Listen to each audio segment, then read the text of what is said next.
Hello बच्चों, मैं आपका विकास सर। आज हम लोग बायोलॉजी का एक नया टॉपिक स्टार्ट करेंगे जिसका नाम है परागन। तो परागन स्टार्ट करने के पहले हम लोग देखेंगे कि एक पुष्प में कौन कौन सी संरचनाएं होती है, ताकि हम लोग परागन की जो प्रक्रियाएं होती है इसको हम लोग बेहतर तरीके से समझ सकेंगे। तो देखिए कि ये जो हम लोग बना रहे हैं, ये एक इस पुष्प का ऊर्ध्वाकार का चित्र हम लोग बना रहे हैं। ये देखिए, है ना। ये जो ऊपर में जो भाग रहता है इसका नाम है वर्तिकाग्र। क्या नाम है? वर्तिकाग्र। और ये जो नली वाला भाग है इसका नाम है वर्तिका। और नीचे ये जो भाग है ये है बीजांड, है ना।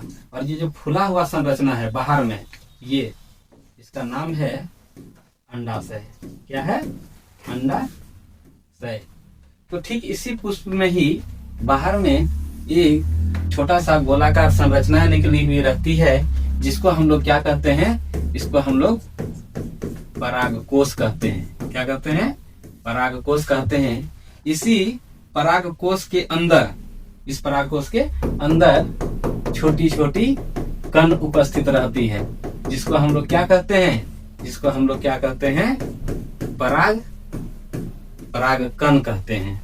और ये जो परागकोश है, यहाँ पर ये जो परागकोश है, तो ये परागकोश जो जुड़ी हुई एक पतली संरचना से जुड़ी हुई रहती है, इस संरचना को हम लोग क्या कहते हैं? इसको कहते हैं हम लोग पुतंतु, है ना। तो ये परागकोश और पुतंतु, है ना, ये दोनों जो मिलता है, ये दोनों मिलता है और मिलकर एक संरचना बनाता है। कौन सा संरचना? इसी को कहते हैं हम लोग क्या? पुंकेसर। क्या कहते हैं इसको? पुंकेसर।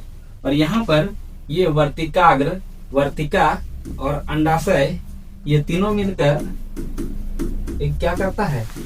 स्त्री केसर का निर्माण करता है ना।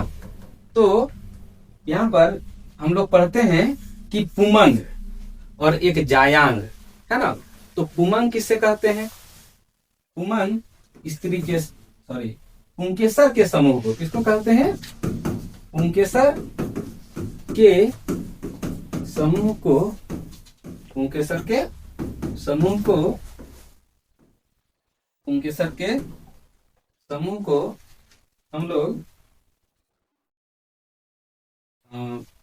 पुमंग कहते हैं। पुमंग कहते हैं। तो जायांग किससे कहते हैं?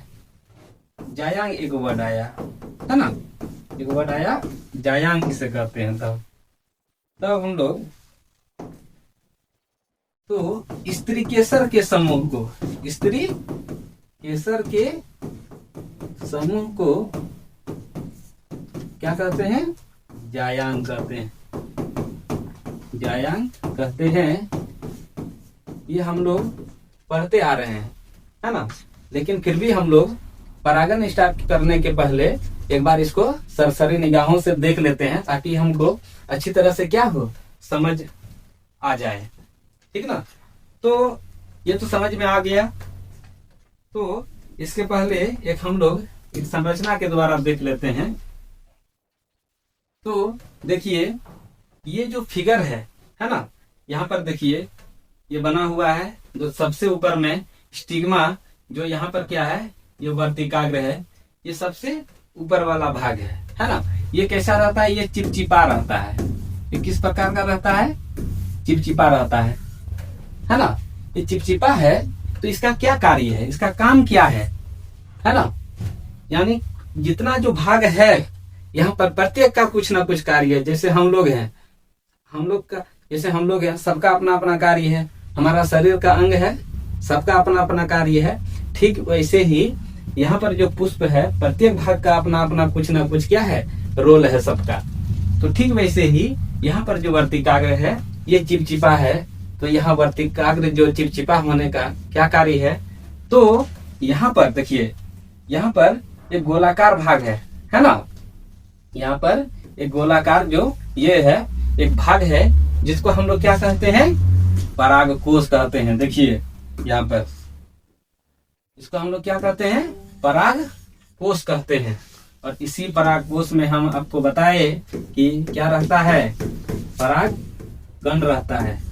जब यही परागकोश से जब परागकोश टूटता है तो ये परागकण क्या करेगा, उड़ेगा, और ये परागकण कहाँ आ जाएगा, इस वर्तिकाग्र में आएगा। तो वर्तिकाग्र जब चिपचिपा रहेगा तो ये क्या कर लेगा, उसको पकड़ लेगा, और पकड़ने के बाद क्या करेगा, वो इस नलिका जिसका भाग का नाम क्या है, इस नलिका को क्या कहते हैं, इस नलिका को हम लोग वर्तिका कहते हैं। इसके माध्यम से वह कहाँ आएगा, यहाँ पर अंडाशय तक आएगा, है ना। तो ठीक है, एक फिगर यहाँ भी है, देखिए इसमें हम लोग देख के थोड़ा ठीक से समझ लेते हैं कि देखिएगा यहाँ पर ये जो फिगर है देखिए, है ना, ये जो डंठल जैसी संरचना है, देखिए यहाँ पर ये है हमारा क्या है, ये है हमारा वर्तिकाग्र, है ना, यहाँ पर। और ये जो छोटी छोटी संरचनाएं देखिए गोलाकार है, बहुत सारा क्या है, परागकोश है। इसी में क्या जुड़ा हुआ है, इसी में परागकण अंदर में है, इसी के अंदर क्या है, परागकण है। और यही परागकण जब परागकोश के टूटने के बाद ये कहाँ आ जाएगा, इस स्त्रीकेसर में, सॉरी, स्त्रीकेसर का भाग जो कौन है, वर्तिकाग्र है, इसमें आएगा और इसके माध्यम से अंदर तक चला जाएगा, है ना। और ये जो संरचना है, ये जो बाहर में है, ये है क्या, ये है दल। ये क्या है, दल। दल किसको कहते हैं, है ना, जैसे एक दल, जैसे हम लोग हैं 4 आदमी 5 आदमी जो रहते हैं, है ना, एक साथ रहते हैं, बैठे हुए रहते हैं, एक दल में बैठे हुए रहते हैं। ठीक उसी प्रकार से यहाँ पर देखिए कितना सारा यहाँ पर है ना, ये सब क्या है, ये एक दल है ना। तो दल क्या है, पुष्प में एक रंगीन संरचनाएं होती है ना, जो पुष्प को क्या करती है, अपनी ओर आकर्षित करती है ना। पुष्प का रंग लाल ही क्यों होता है, ताकि ज्यादा दूर तक दिखाई दे, कीट उसके ओर आकर्षित हो, है ना, ताकि उसका आसानी से परागन की प्रक्रियाएं हो सके, उसके परागकण को लेकर दूसरे पुष्प तक पहुंच सके, है ना। ये तो आ गया। दूसरा है, एक दल पर है, तो दूसरा है, एक होता है बाह्य दल, है ना। तो देखेंगे हम लोग पुष्प, ये जो पुष्प की संरचनाएं होती है ना, देखिए यहाँ पर ये जो है, ये तो दल है, देख लिए यहाँ पर, देखिए ये दल है, यही चीज है यहाँ, है ना, ये दल है। तो ये बाह्य, देखिए इतना सारा संरचना है, तो इसके ठीक नीचे देखिए यहाँ पर बाह्य दल है। ये बाह्य दल जो है, ये पुष्प में हरा रंग का रहता है। अब हम लोग परागन स्टार्ट करते हैं कि परागन हम लोग कहते किसको हैं, कैसे होता है ना। चलिए, तो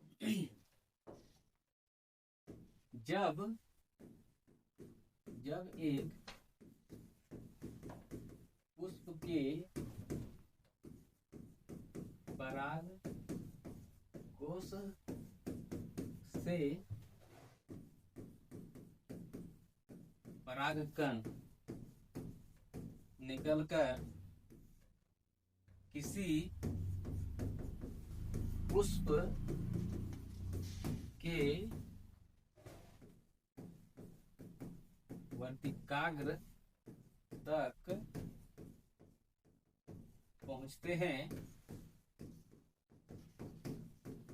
तो उसे हम क्या करते हैं, परागन कहते हैं। तो उसे क्या करते हैं, परागन कहते हैं। यानी जब एक पुष्प का परागकण, परागकोश टूटने से वह निकलता है और कहाँ पहुंचता है, वर्तिकाग्र में पहुंचता है। जैसे देखिए यहाँ पर, है ना, देखिए ये जो हम लोग फिगर है, ये परागकोश है। ये परागकोश क्या होता है, टूटता है, यहाँ टूटा और टूटने से क्या हो जाएगा, बाहर आ जाएगा, और बाहर आने से यदि ये इस वर्तिकाग्र में आ गया तो इसको क्या कहेंगे हम लोग? परागन कहेंगे, परागन की प्रक्रिया कहेंगे। और मान लीजिए कि और एक पुष्प है यहाँ पर, है ना, और एक पुष्प है, इसे यहाँ पर है, मान लिया जाए इसका परागकोश से परागकण निकला और इस पुष्प का वर्तिकाग्र में पहुंचा, तो ये भी क्या हो गया? परागन की प्रक्रिया हुआ, है ना। तो अब हम लोग देखेंगे इसमें कि परागन जो है ये दो प्रकार का होता है। कितना प्रकार का होता है? परागन दो प्रकार का होता है, दो प्रकार का होता है। कौन कौन सा? एक होता है स्वपरागन और दूसरा होता है पर परागन, है ना। अब स्वपरागन किसको कहते हैं, पर परागन किसको कहते हैं, है ना। चलिए अब हम लोग अगला टॉपिक देखते हैं। ये तब क्लियर हो ही गया होगा। अब हम लोग देखेंगे कि स्वपरागन किसको कहते हैं, है ना। नहीं, स्वपरागन क्या है? तो जब किसी पुष्प के परागकोश से परागकण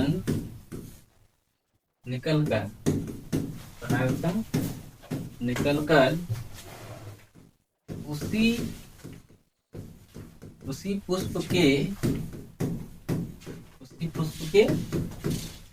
वर्तिकाग्र में पहुंचते हैं या उसी पौधे के किसी दूसरे पुष्प के वर्तिकाग्र में पहुंचते हैं,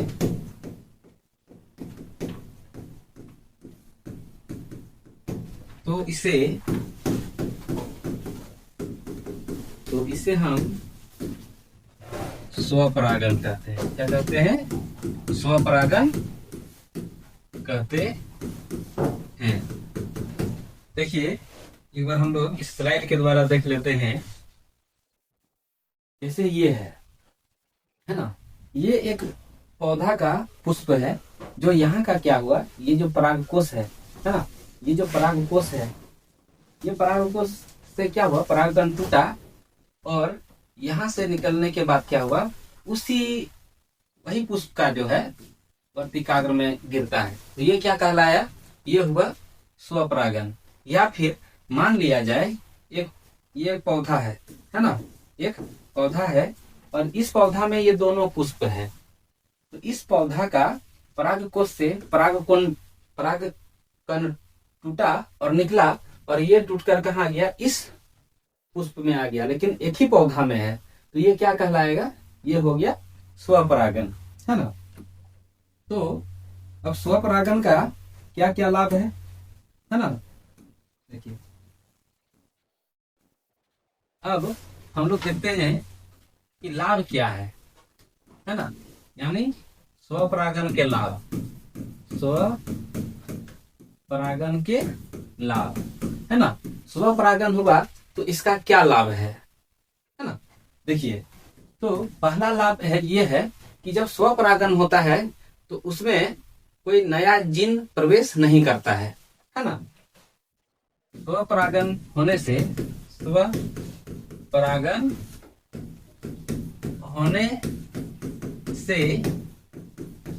कोई भी नया जीन का प्रवेश नहीं होता है। ये पहला हुआ लाभ। दूसरा लाभ ये है कि दूसरा लाभ क्या है कि स्वपरागन में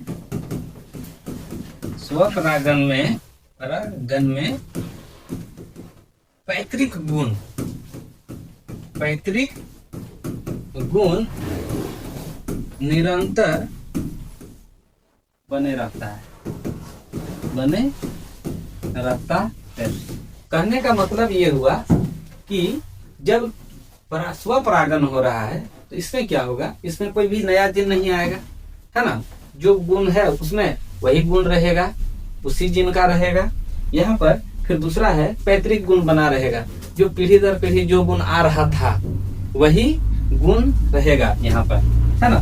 दूसरा है कि जब ये लाभ है, स्वपरागन का लाभ ये हो गया, तो स्वपरागन का हानि क्या है ना।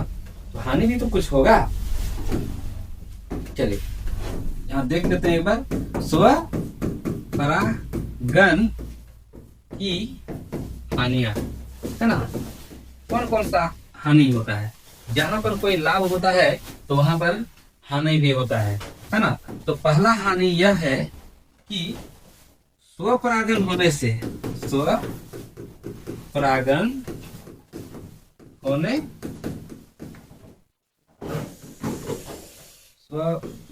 से लिख देते हैं, स्वपरागन होने से पौधे का प्रतिरोधक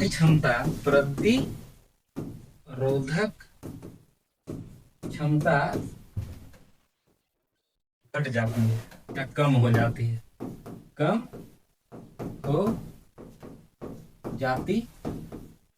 है, है ना। और ये हो गया लाभ और हानि भी देख लिए। अब हम लोग देखते हैं कि पर परागन क्या होता है। दूसरा नंबर क्या था? पर परागन, है ना। पर परागन क्या होता है? तो जब एक पुष्प का परागकण किसी दूसरे पौधे के पुष्प के वर्तिकाग्र में पहुंचता है तो इसे हम क्या कहते हैं? पर परागन कहते हैं। क्या कहते हैं इसे? हम लोग पर परागन कहते हैं, है ना। जैसे देखिए हम लोग कि जब एक पुष्प का परागकण किसी दूसरे पौधे के पुष्प, उसी पौधा नहीं है यहाँ पर, है ना। देखिए कि दूसरा पौधा का पुष्प देख रहे हैं, है ना। यहाँ पर देखिए हम लोग स्वपरागन में देखिए कि जब जैसे एक पौधा है ना, उसमें अलग अलग पुष्प हैं, तो एक पौधा का या एक पुष्प का पराग कोश से परागकण निकलता है और दूसरा पुष्प उसी पौधा का दूसरा पुष्प में जा रहा है, तो इसको हम लोग क्या कह रहे थे? स्वपरागन कह रहे थे। लेकिन यहाँ पर नहीं है ऐसा। यहाँ पर कह रहा है कि जब एक पुष्प का परागकण किसी दूसरे पौधे के पुष्प के वर्तिकाग्र में जा रहा है, उस पौधा के अलावा बात किया जा रहा है, तो उसको हम लोग क्या कहते हैं? पर परागन कहते हैं, है ना। तो पर परागन होता किसमें है ना। तो उदाहरण क्या क्या है इसमें? पर परागन का उदाहरण क्या क्या है, किसमें होता है? एक होता है घास में, है ना,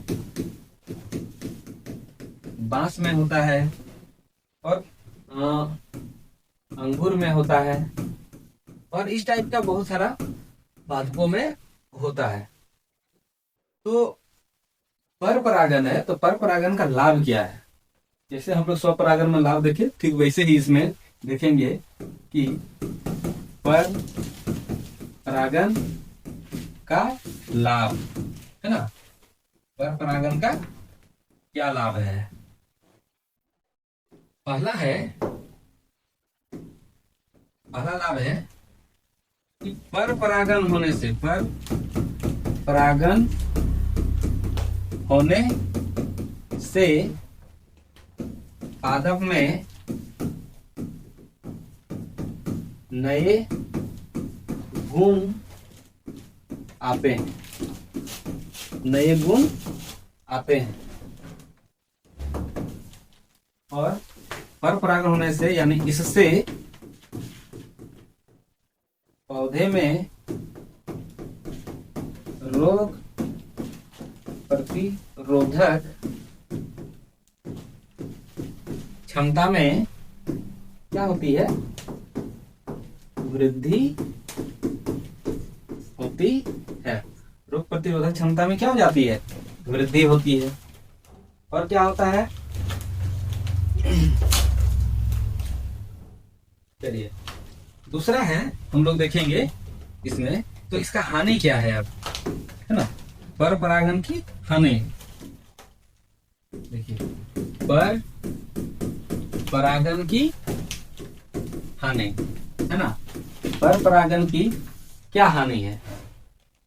तो मान लिया जाए अब पर परागन हो रहा है, एक पौधा से दूसरा पौधा में जा रहा है गुण, तो क्या गारंटी है कि वो अच्छा वाला गुण ही होगा, उसमें खराब गुण भी जा सकता है। तो इसमें हम लोग लिख सकते हैं पर परागन की हानि से कि पर परागन होने से, पर परागन के होने से पादप के खराब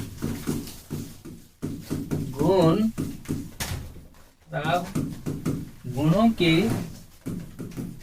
साथ साथ अच्छे गुणों का भी निष्कासन हो जाता है, हो जाता है ना। दूसरा पॉइंट है कि पर परागन होने से, पर परागन होने से अधिक मात्रा में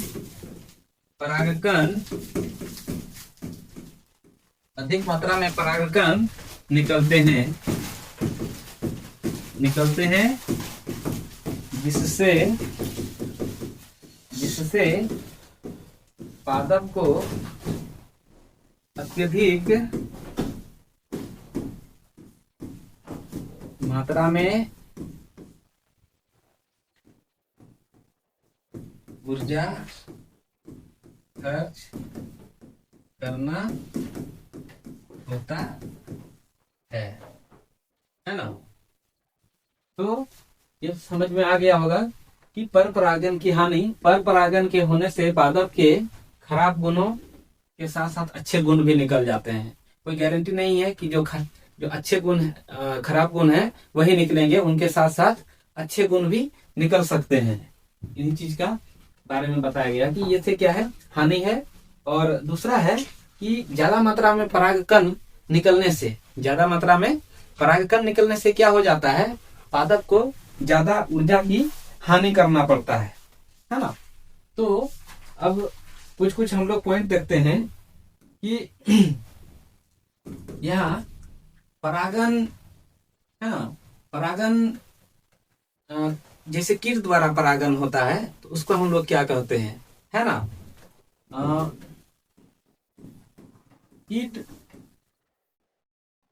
कीट परागन को क्या कहते हैं। कीट परागन को हम लोग, ये एग्जाम के लिए बहुत ही इंपॉर्टेंट पॉइंट होता है।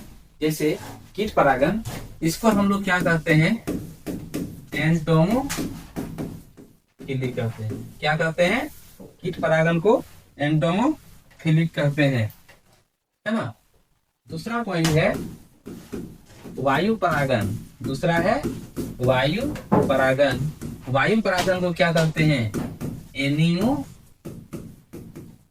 एनिमोफिली कहते हैं। वायु परागन को क्या कहते हैं? एनिमोफिली कहते हैं। जल द्वारा परागन होता है, इसको हम लोग क्या कहते हैं? हाइड्रोफिली कहते हैं। जल द्वारा परागन होता है, इसको हम लोग हाइड्रोफिली कहते हैं। जल परागन। अब हम लोग देखते हैं पक्षी परागन, है ना। पक्षी परागन को क्या कहते हैं? इसको हम लोग ऑर्निथोफिली कहते हैं। ऑर्निथोफिली यानी पक्षी द्वारा जो परागन होगा उसको हम लोग ऑर्निथोफिली कहेंगे। और दूसरा है चमगादड़ परागन। चमगादड़ परागन। चमगादड़ परागन को क्या कहेंगे हम लोग? चिरैप्टोफिली। मतलब क्या होगा कि चमगादड़ द्वारा होने वाले परागन को क्या कहते हैं? इस प्रक्रिया को क्या कहते हैं? चिरैप्टोफिली कहते हैं। और एक है घोंघा परागन। घोंघा परागन मतलब क्या कि घोंघा द्वारा होने वाले परागन को, है ना, क्या कहते हैं? मैलेकोफिली कहते हैं, है ना। जब इसमें हम लोग देखे कि जैविक भी है और जैविक भी है, यानी जैविक किसको कहते हैं? जिसमें जीवन होता है। अजैविक किसको कहते हैं? जिसमें जीवन नहीं होता है ना। तो जैविक और अजैविक घटक का वर्णन करना है। इसमें पर परागन में क्या मदद करता है ये, है ना, किस प्रकार से मदद करता है। तो इसी में क्वेश्चन है कि पर परागन में जैविक एवं अजैविक कारकों का वर्णन करें, है ना। वर्णन करें किसका किसका बोला है? जैविक और अजैविक कारक। तो हम लोग पर परागन में, यहाँ क्वेश्चन हम लोग देखना है कि पर परागन में बोल रहा है तो जैविक घटक, हम लोग इसका आंसर देंगे कि जैविक घटक। जैविक घटक, है ना। जैविक घटक में पहला क्या है? इसमें है कि जिसमें जीवन होता है। किसमें भाई? ये पक्षी परागन, है ना। लिखेंगे हम लोग पक्षी परागन। किसे कहते हैं? वैसा परागन, या फिर इसको हम लोग इस टाइप से भी लिख सकते हैं। परागन की वह विधि, परागन की वह विधि जिसमें पक्षी किसी पुष्प से परागकण को लेकर दूसरे पुष्प के वर्तिकाग्र तक पहुंचाती है। इसे क्या कहते हैं? पक्षी परागन। इसे पक्षी परागन कहते हैं। पक्षी परागन कहते हैं।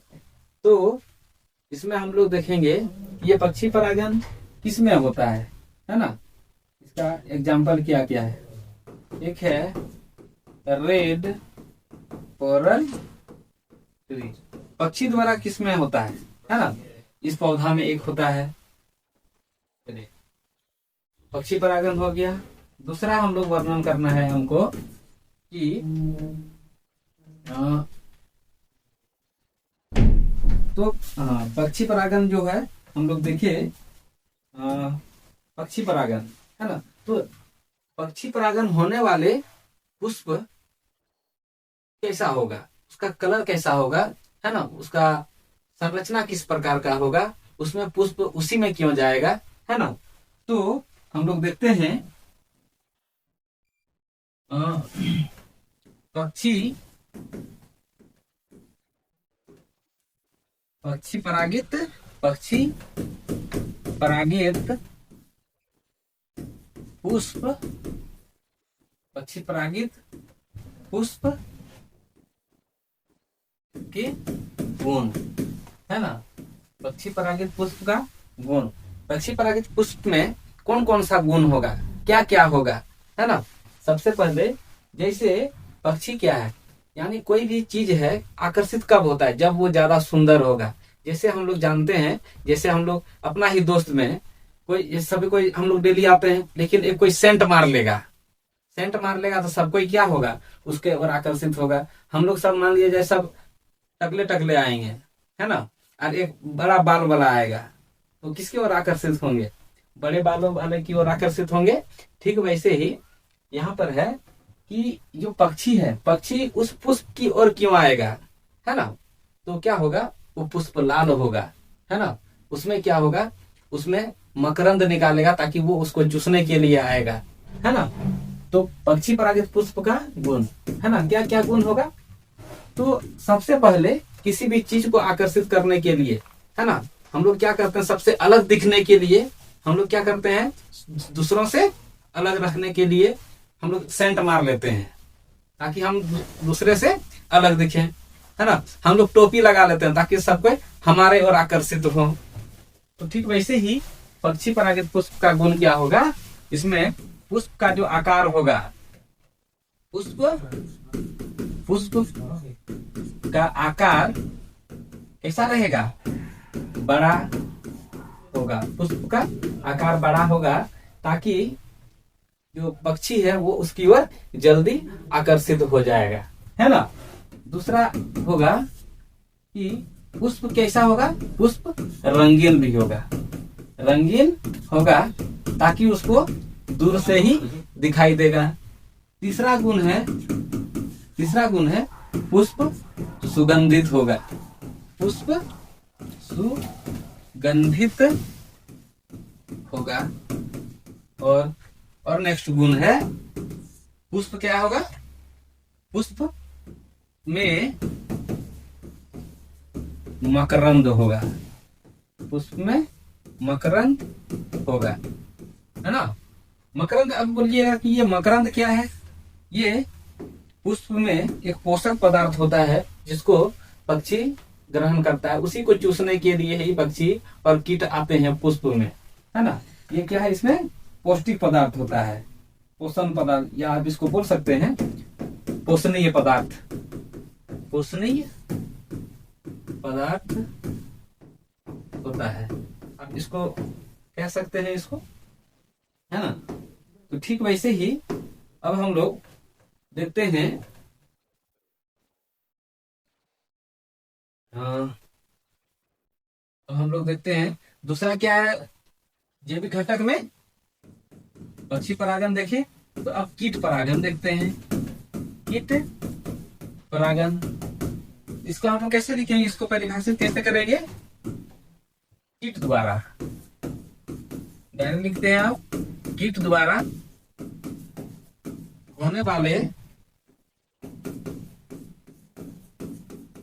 परागन को कीट परागन कहते हैं। कीट द्वारा होने वाले परागन को क्या करते हैं, कीट परागन करते हैं। मतलब क्या कि एक पुष्प है, उस पुष्प में एक कीट बैठा और ये कीट इस पुष्प का परागन को लेकर दूसरे पुष्प के वर्तिकाग्र तक पहुंचाया। तो ये किसके माध्यम से पहुंचाया, कीट के माध्यम से पहुंचाया गया है। तो इस परागन को क्या कहेंगे हम लोग, कीट परागन कहेंगे। तो इस कीट परागन के पुष्प का क्या विशेषता है ना। कीट, इस कीट परागित पुष्प का क्या विशेषता है, तो इसमें भी कीट कब आकर्षित होगा, जब कीट पुष्प क्या होगा, पुष्प का आकार बड़ा होगा, इसमें रंग होगा, ये कैसा होगा, सुगंधित होगा, है ना। फिर सब में लगभग जितना है सब में यही गुण होगा, लगभग सब में जितना भी हम लोग देखेंगे जैविक घटक में सब में ये गुण लगभग पाया जाएगा। जैसे पुष्प का गुण देखेंगे, नहीं, पुष्प का गुण क्या है, गुण इसका, पुष्प का आकार बड़ा होगा, बड़ा होगा और पुष्प रंगीन होगा, है ना। अब तीसरा क्या है, तीसरा पॉइंट हम लोग देखेंगे।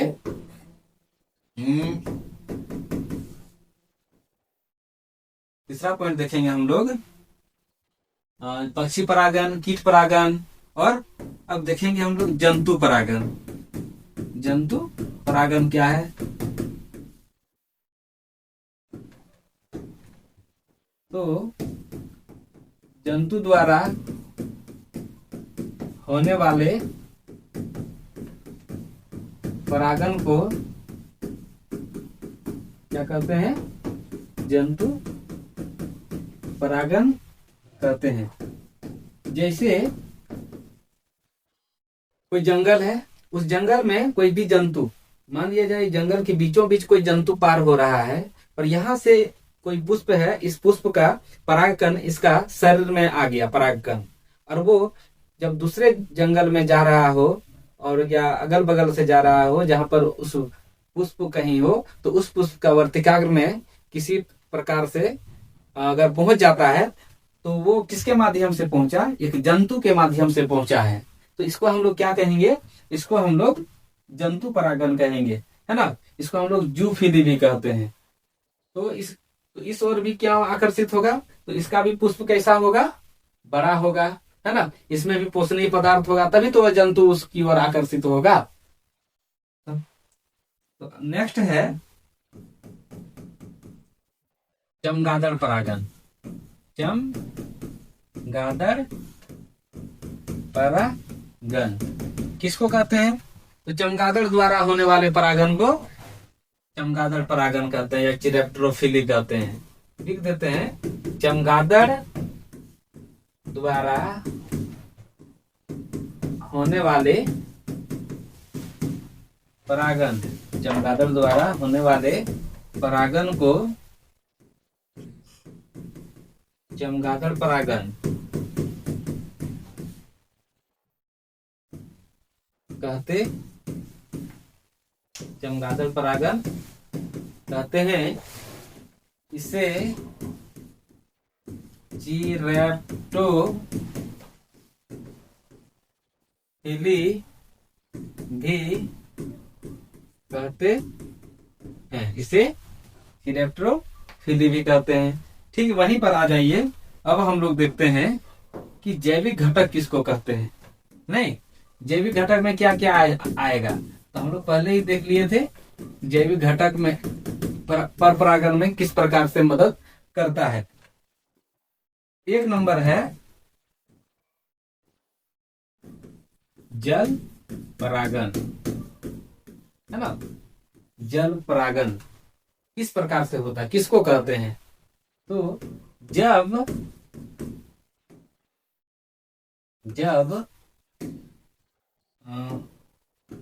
देखिए, जब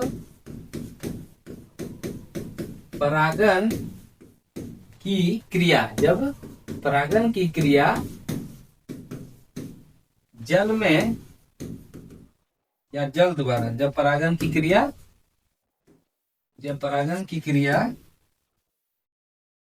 जल द्वारा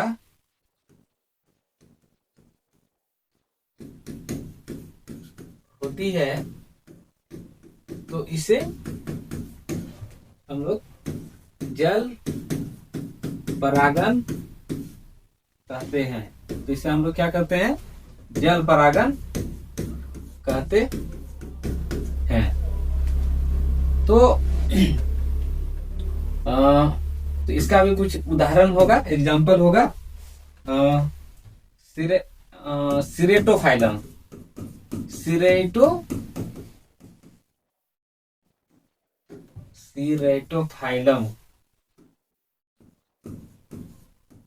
सिरेटोफाइलम,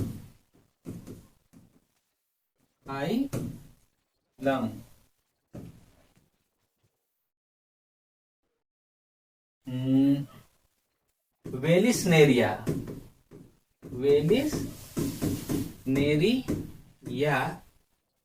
और जोस्टेरा, जोस्टेरा आदि, है ना। हो गया सिरेटोफाइलम, वेलिसनेरिया, जोस्टेरा। तो ये जो जल परागन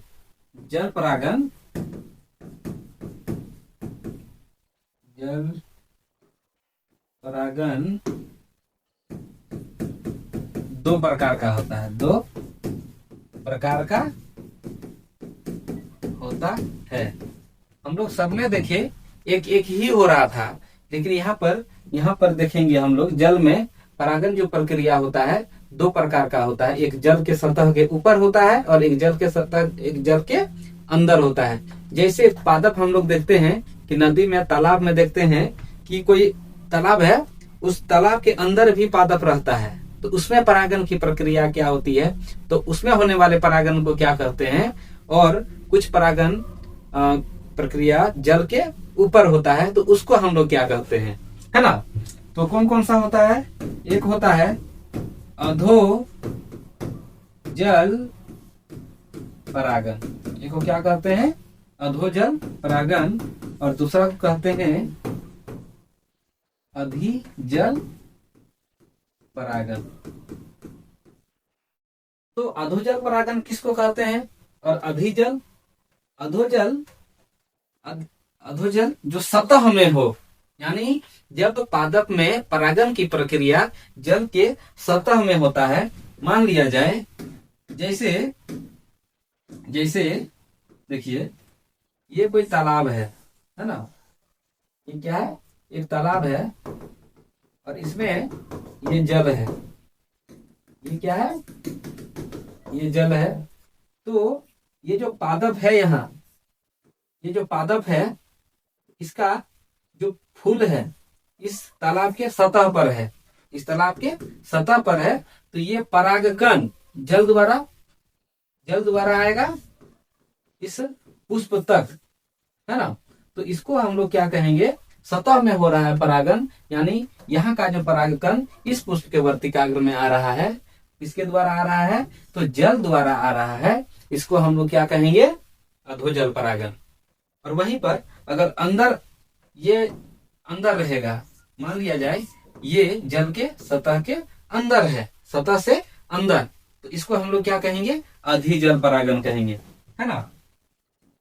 देखिए एक नंबर अधोजल परागन किसको कहते हैं, तो हम लोग जैसे अभी बताए, जब परागन की क्रिया जल की सतह पर होती है, तो इसे अधोजल परागन कहते हैं, अधोजल परागन कहते हैं। इसका एग्जाम्पल है सिरेटोफाइलम,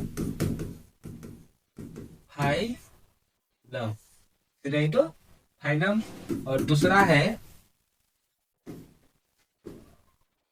अधोजल परागन, अधिजल परागन, है ना। अधिजल परागन हम लोग किसको कहेंगे, यानी जब परागन की क्रिया जल के अंदर, जब परागन की क्रिया जल के अंदर होती है तो इसे हम अधिजल परागन कहते हैं। अधिजल परागन कहते हैं, है ना। इसका एग्जाम्पल है जोस्टेरा। जोस्टेरा है और वेलिसनेरिया।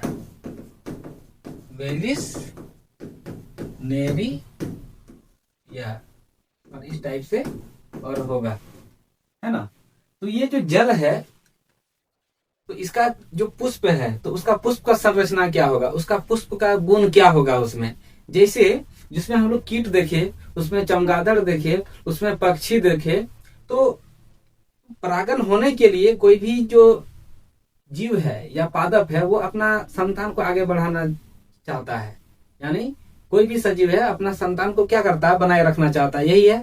तो उसमें जो पुष्प है वो पुष्प चाहता है कि आप हमारे पास आइए, हमारा परागकण को लीजिए और दूसरे पुष्प तक पहुंचाइए, ताकि हमारा जो वंश है वो बने रहे, है ना। तो यहाँ पर तो वो आकर्षित करने के लिए, किसको, कीट को आकर्षित करने के लिए वो अपना रंग में परिवर्तन करता है। कोई भी अपनी ओर आकर्षित करने के लिए क्या करता है, अपने सामान्य रूप से थोड़ा अलग करने का कोशिश करता है। कोई अभी जैसे हम लोग सामान्य रूप में बिना टोपी लगाए हुए हैं, लेकिन वहीं पर कोई टोपी लगा के आ जाएगा तो सबका ध्यान उस ओर चला जाएगा। हम लोग नॉर्मल आते हैं, कोई सेंट लगा के आ गया, यानी वो चाहता है कि आप हमारे ओर अटेंशन दें, आप हमारे ओर देखें, है ना। तो ठीक वैसे ही यहाँ पर किसको आकर्षित करेगा, यहाँ ये बेचारा ये जो पुष्प है जल के अंदर है, जल के सतह में है, क्या जल को आकर्षित करेगा कि आइए जल आइए, आप हमको और हमारा परागकण को दूसरे पुष्प तक ले जाइए। ऐसा करेगा क्या? ये पुष्प अपने आकार में चेंज करेगा क्या, अपना रंग में चेंज करेगा? क्योंकि ये तो कुछ समझने वाला है नहीं, क्योंकि ये क्या है, ये निर्जीव है ना। तो इसका पुष्प का गुण क्या होगा, यानी जल परागित पुष्प का गुण, नहीं, जल परागित पुष्प का गुण क्या क्या गुण है। तो इसका आकार क्या होगा, छोटा होगा। किसका आकार, पुष्प का आकार, है ना। लिख देते हैं 1 नंबर, जल परागित पुष्प का आकार छोटा। जल परागित पुष्प का आकार छोटा होता है। जल परागित पुष्प का आकार छोटा होता है, क्योंकि आकर्षित करना नहीं है इसको, क्योंकि जल निर्जीव है तो आकर्षित क्यों करेगा, कोई फायदा है नहीं। जल परागित पुष्प का आकार छोटा होता है। और दूसरा है इस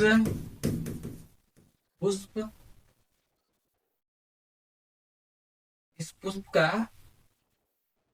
ये डाल लिखते हैं, ये पुष्प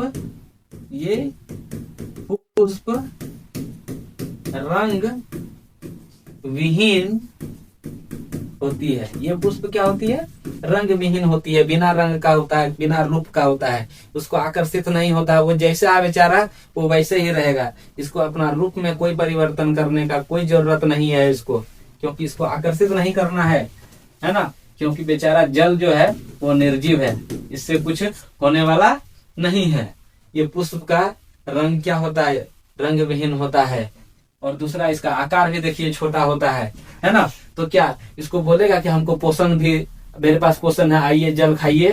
तो इस पुष्प का इस पुष्प में मकरंद नहीं होता है। इस पुष्प में मकरंद नहीं होता है। ये इसका जल परागित पुष्प का क्या है, ये गुण है। दूसरा जल परागित, देखिए और कौन कौन सा गुण होगा, देखिए किसमें किसमें जीव नहीं, देखिए अजैविक घटक है, कौन कौन सा होगा, देखिए जैसे हम लोग देखे थे यहाँ पर पक्षी परागण, नहीं देखिए, जैसे देखिए ये वायु परागण, देखिए है ना, वायु क्या सांस लेता है, नहीं लेता है सांस, तो दूसरा अजैविक घटक क्या हो जाएगा हमारा, वायु भी होगा, है ना। चलिए हम लोग अगला जाते हैं, वायु परागण। दूसरा पॉइंट वायु परागण, मतलब क्या हुआ, जब परागण की प्रक्रिया वायु द्वारा होती है, नहीं, जब परागण की क्रिया वायु द्वारा, हवा द्वारा, है ना, होती है, तो इसे वायु परागण कहते हैं, वायु परागण कहते हैं, है ना। तो वायु परागण कहते हैं, तो इसका पुष्प का संरचना किस पर, पुष्प का गुण क्या होगा, है ना, वायु परागित पुष्प का गुण, वायु परागित पुष्प का गुण, है ना। तो क्या वायु को आकर्षित करने के लिए अपना रंग में परिवर्तन करेगा, वायु को चाहे वायु, वो चाहेगा कि वायु आप हमको देखें इसलिए हम आपका अपना आकार में परिवर्तन करते हैं, नहीं करेगा, वो पुष्प जैसा होगा वैसा ही रहेगा, क्योंकि पुष्प वायु इसके ओर आकर्षित होने वाला नहीं है, क्योंकि वायु क्या है, निर्जीव है ना, इसके ओर आकर्षित नहीं होगा। तो वायु परागित पुष्प का आकार कैसा होगा, छोटा होगा, वायु परागित पुष्प का आकार छोटा होता है, वायु परागित पुष्प का आकार क्या होगा, छोटा होगा, रंगीन भी होगा, क्या आकर्षित करने के लिए, नहीं ना। तो इसको क्या लिखेंगे, वायु परागित पुष्प का आकार छोटा होता है, रंग विहीन होता है, इसको लिखेंगे हम लोग, ये पुष्प रंग विहीन होता है, रंग विहीन होता है, और छोटा होता है, विहीन होता है ना, और क्या, मकरंद विहीन, यह मकरंद विहीन होता है। यानी हम लोग देख लिए कि एक पुष्प का पर परागण होने में जैविक और अजैविक घटक किस प्रकार से मदद करता है ना, ये हम लोग का पूरा क्लियर हो गया। और ये अगर हम लोग का एग्जाम में अगर क्वेश्चन आंसर आ रहा है तो हम लोग अच्छी तरह से हम लोग इसको क्या कर सकते हैं, लिख सकते हैं, अच्छा ढंग से हम लोग इसका वर्णन कर सकते हैं और फुल मार्क्स उठा सकते हैं। तो हम आशा करेंगे कि ये अच्छी तरह से क्लियर हो गया होगा। ठीक वैसे ही हम लोग नेक्स्ट क्लास में एक अच्छा सा फिर टॉपिक लेके आएंगे और इसी टाइप से हम लोग आपका मदद करते रहेंगे। चलिए बहुत बहुत धन्यवाद। आज का क्लास यही समाप्त करते हैं।